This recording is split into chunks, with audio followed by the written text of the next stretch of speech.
Chris Hahn, NewsNation analyst and host of the Aggressive Progressive podcast, is with me right now, as well as May Mailman, a senior legal fellow at the Independent Women's Forum. Chris, I start with you. It's unprecedented for a former president to be indicted, but for this case, of all the things that he's been accused of, it's this? Yeah, I mean, this might be the smallest crime that he may be indicted for. There are many other grand juries investigating Trump for a variety of other things. And people might be saying, why this crime? Why now? I think that's up to the grand jury in New York City to tell you the answer to that. I do think, though, we are a nation of laws, not men, as John Adams said. And I think the law needs to apply equally to all people. And Donald Trump, but for the fact he was president, probably would have been indicted for this a couple of years ago. We know that Michael Cohen went to jail for this. And in that indictment, there was a person named Individual One, which was widely assumed to be Donald Trump, that was not charged in this crime. So we're going to see him go before the grand jury, and he will have access to all of the protections that the Constitution affords any defendant. And politically, this might help him with his base, might help him with the primary. But I don't think long term being indicted for covering up hush money paid to a porn star for your affair helps you get elected president of the United States. Well, a lot of people would say, you know, it hasn't hurt him so far, but he's been able to go this long. But what you mentioned, Cohen, taking the witness stand here, how can this happen? What about attorney-client privilege? Yeah, attorney-client privilege does not apply when you are in the middle of committing a crime.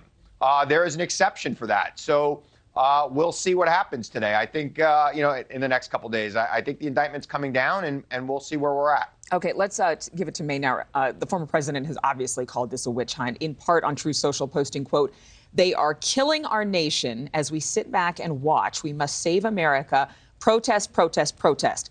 Should people be comparing this language to his words ahead of January 6th? I see that some of the people out there are actually making comparisons. Yeah, I think you can definitely draw the comparisons. I think one huge difference is that every single conservative has come out and said, not just, don't be violent. They said, don't protest at all, which, of course, it is your First Amendment right to go out there and protest. And the protests that we showed earlier on this segment at Mar-a-Lago were just people supporting the president, holding signs. Stuff like that is fine. It's completely within your rights. But even conservatives have said, don't do that. Don't protest. Don't go out there. So you've got a lot of caution on the right because of the experience with January 6th. But I think that, the DA here reminds me a lot of actually Donald Trump. In 2016, everyone at the Trump rally said, lock her up, lock her up. There was this big push to use prosecution as a political tool. And you know who didn't do that?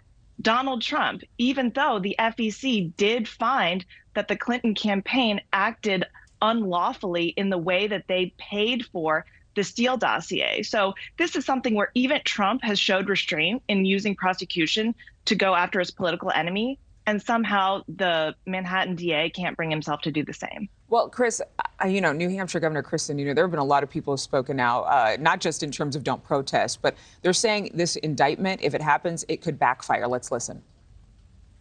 I think there's a lot of unknowns. I can tell you, I think it's building a lot of sympathy for the former president, and it does drastically change the paradigm as we go into the 24 election. Do you agree? Yeah, look, I don't think he'll serve 1 minute in jail for this or any of the other things he's being indicted for around the country. That said, I also don't think he'll spend another minute in the White House.